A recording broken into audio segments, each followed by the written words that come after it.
Okay, Substance Painter, you got a problem with mask? Let me help you. All you need to do, open Substance Painter. How hard it can be?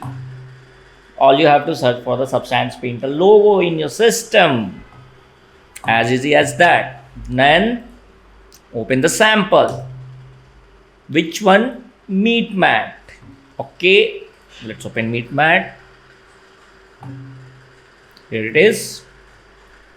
Then just for the basic, you can add a paint layer, you can paint, you can add a fill layer. What it will do, it will add color, it will change its property, whether it's metal or not, it's how much its roughness, all the properties you can choose. Then the main topic, mask. From here you can create mask. Okay, I'll start with white mask. When you are using a white mask, I'll use one more layer, white layer on below the red layer. Okay, so first I use white mask. White mask means everything is transparent, entire. There is a mask but nothing in it, like it's white, pure transparent. It won't hide anything. But on within the mask, when you go down, there is a black color. When you paint with black, what it will do, it will just hide the painted area. To see the painted area, what you need to do, you need to switch to mask. You go to material, click to mask. Now you can see there is some black, there is some white. White stands for transparent area, black stands for opaque, where you can't see the layer. So we go back to material. Now we can see wherever we are playing black, it just removes, make it transparent, the black area. Okay, this is a one way of doing it. The right way to do it, don't do this. Don't paint directly. Add a layer on top of that. Like I will add a paint layer. Now I paint black in it. And I want to add some details. I don't know, different kind of details. I'll add another paint layer. Now I'll turn it white. Or we can just do this. So what's the difference? We can turn it off, whatever the changes we are doing. Like if we are creating scratches, we are creating whatever sorts of thing. We can add some text, we can type something. Everything can be done within the paint layers, whatever we are painting manual. Or we can add fill layers, not from here, from effect. All you have to do, select mask, click on add paint. So we are adding not the paint, fill layer. Fill layer. Now what is the fill layer color? It is white. If it will be used white, everything will be white. If you use black, everything will be transparent. How this is going to work? There is a grayscale. We can use map here. Just click on it. You will get all the maps, available maps. Okay. So let's say I am using circles. What it does, it applies the circle as a map, and wherever it stands white, we can see red in it. Wherever it stands black, we'll see whatever we have the bottom layer. Let's see, if we have the bottom layer black, we'll see black. If it is a blue, we will see blue, and if it is a white, obviously we'll see white. That's it. Now there are plenty of way to use masks. Okay, so when we are using this and we want to use them, whatever is on the top will be purely visible. Okay, so if we put the paint layer on top of, what do you say, the fill layer, you will see the paint layer depending on their color.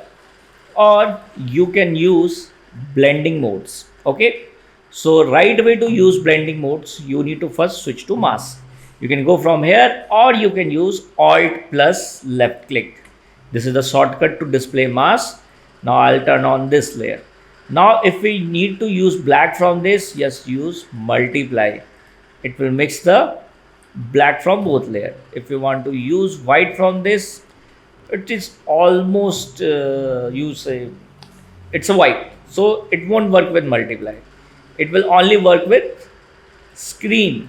So for paint layer you really don't have to do it because you paint it with only one color. But if you want to use two different kind of mask, like with the fill layer, then the real thing comes, the blending modes. Okay, let me just apply another map.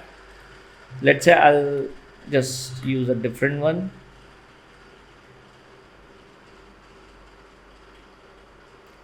Another pattern, maybe this one. Okay, let's me increase the tiles. Okay, I want to mix these tiles within the circles.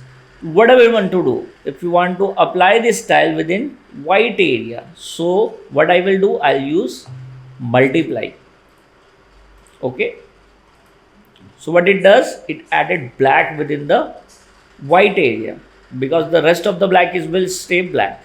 If I do screen, it will add white in the black area. So this is how the output will vary. If you want to add patterns here, you use a screen. If you want to add patterns in it, you use multiply. This is how you can mix and match the mask. Okay, there are other way to use mask. I'll just remove all the masks. You just go to the texture, just take any map. Let's say I'll take this brick. You can just drag and drop here. Already have the mask. Let me remove the mask. Very easy way, just right click and remove the mask is gone.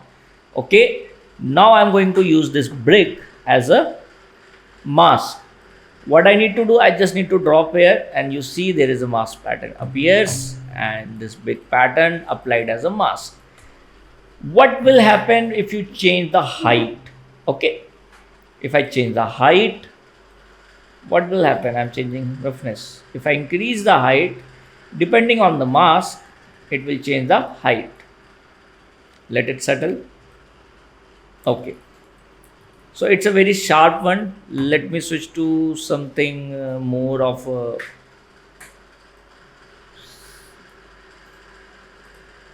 let's increase the tile. And is there any contrast? Oh, I'm changing the material again. A little blurred. Let me try this. Okay.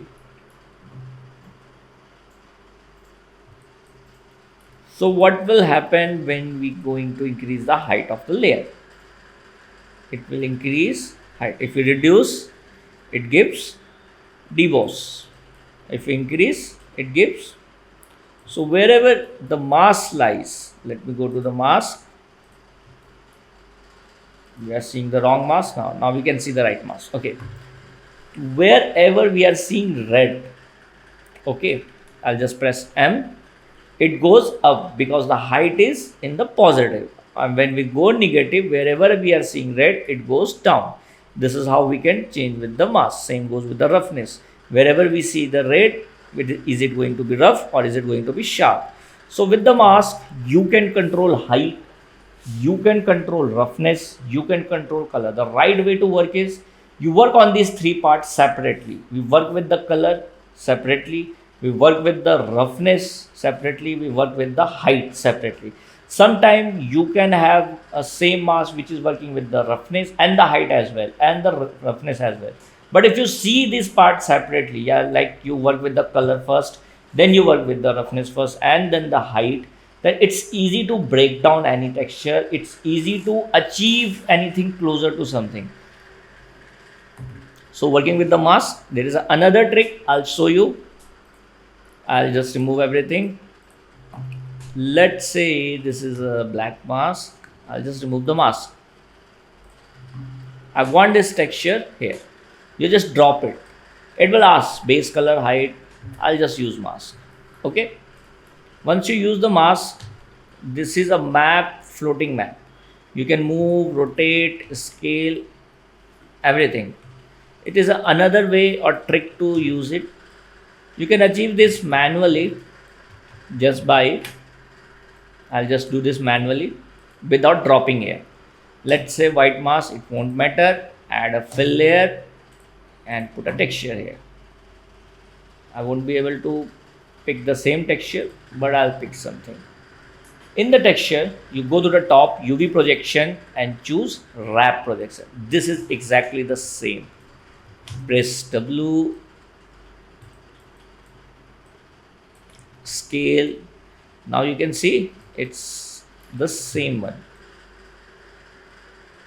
The interesting part, it has a depth. So when you increase the projection depth, it will increase the depth of entire texture. Let me scale this. You can see it's going almost all the way to back, and you can blur it, you can sharpen it will blend better. You can project it from anywhere. I'll just reduce the scale, and you can wrap it. So if I just do this, I'll go to here, edit vertices, so you can just change the shape. It comes handy in some time, but it is a interesting way to use mask. Okay guys, that's it for mask. We'll meet again for the next video.